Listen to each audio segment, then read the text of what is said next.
अगर हमारी सोच पॉजिटिव होगी, सकारात्मक होगी, तो वो हमको इस योग्य बना देती है कि हमारे जीवन में जो भी परिस्थितियाँ आएंगी, जो भी हालात आएंगे, हम उसको स्वीकार करने लगेंगे और कभी शिकायत नहीं करेंगे।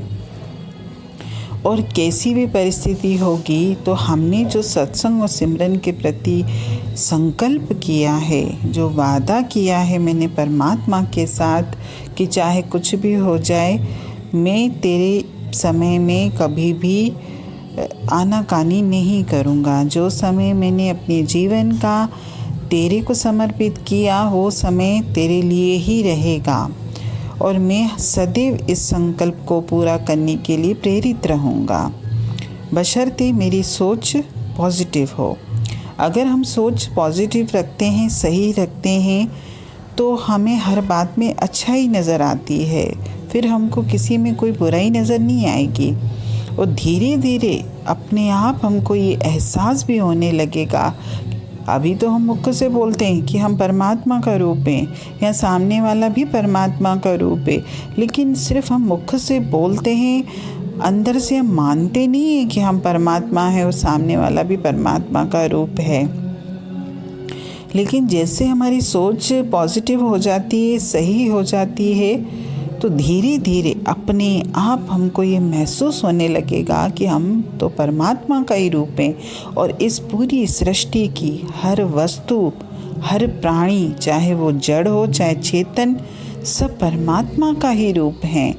परंतु इसमें सबसे ज़रूरी बात यही है कि सत्संग के समय, वाणी सुनते समय, सिमरन करते समय, यानी परमात्मा से किसी भी तरीके से जुड़ते समय हमें केवल अपने प्रयासों पर ही ध्यान देना है, अपने पुरुषार्थ पर ही ध्यान देना है।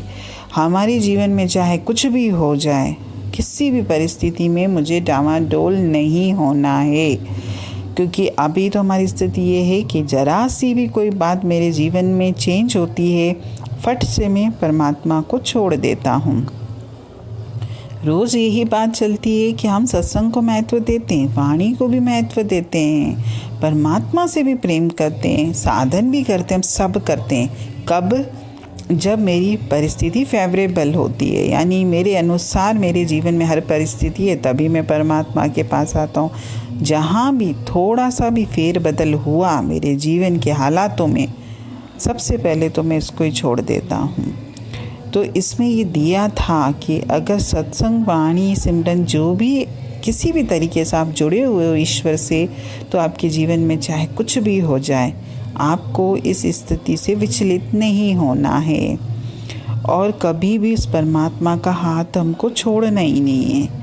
अगर हम ये करेंगे तो हमारे मनुष्य जीवन में कई ऐसे संकट हैं जिसको तो परमात्मा भी नहीं टाल सकता, तो इन संकटों का हम पर कोई असर ही नहीं होगा, क्योंकि हम इतने ऊपर हो जाएंगे, इतने चढ़ जाएंगे, इतने पावरफुल हो जाएंगे, क्योंकि वाणी तो है ही पावर। तो जीवन में कुछ भी घटित होगा भी, जो सुख दुख तो देखिए कर्मों का सबका हिसाब किताब है, इसमें परमात्मा का भी कोई रोल नहीं है। परमात्मा तो खुद ये कहते हैं कि मैं तो इस संसार में ना किसी को सज़ा देता हूँ, ना मैं किसी को माफ़ करता हूँ।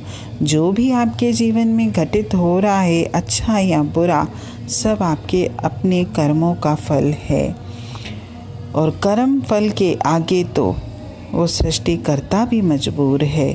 तो इसमें जो दिया था ना कि मनुष्य जीवन में कई ऐसे संकट हैं जिसको टाला नहीं जा सकता, लेकिन अगर हम उस परमात्मा से हर परिस्थिति में जुड़े रहेंगे, हर परिस्थिति में मैं अपने जीवन में उसको आगे रखूँगा, उसके हाथ को नहीं छोड़ूंगा, तो हमारे संकट भी आएंगे भी तो, लेकिन हमारे ऊपर उसका कोई असर नहीं होगा।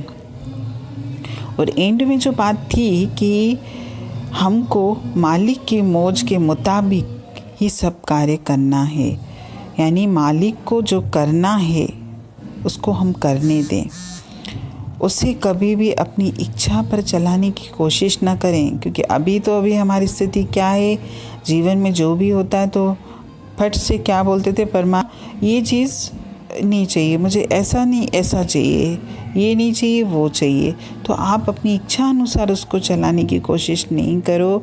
उसकी तरफ से जो भी आता है आप उसको खुशी से स्वीकार करो। और अगर हम अपने आप को उसकी मौज में, उसकी रज़ा में राज़ी रखेंगे तो हम जीवन में कभी भी दुखी और अशांत नहीं होंगे।